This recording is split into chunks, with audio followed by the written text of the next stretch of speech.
جو مال ماں باپ اور رشتہ دار چھوڑ مریں، تھوڑا ہو یا بہت، اس میں مردوں کا بھی حصہ ہے اور عورتوں کا بھی۔ یہ حصے اللہ کے مقرر کیے ہوئے ہیں۔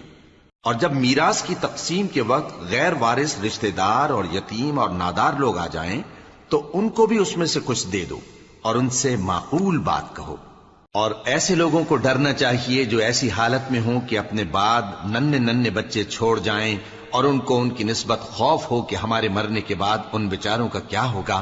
پس چاہیے کہ یہ لوگ اللہ سے ڈریں اور درست بات کہیں۔ جو لوگ یتیموں کا مال ناجائز طور پر کھاتے ہیں وہ اپنے پیٹ میں آگ بھرتے ہیں اور ضرور دوزخ میں ڈالے جائیں گے۔ اللہ تمہاری اولاد کے بارے میں تم کو ارشاد فرماتا ہے کہ ایک لڑکے کا حصہ 2 لڑکیوں کے حصے کے برابر ہے، اور اگر اولاد میت صرف لڑکیاں ہی ہوں، یعنی 2 یا 2 سے زیادہ، تو کل ترکے میں ان کا 2/3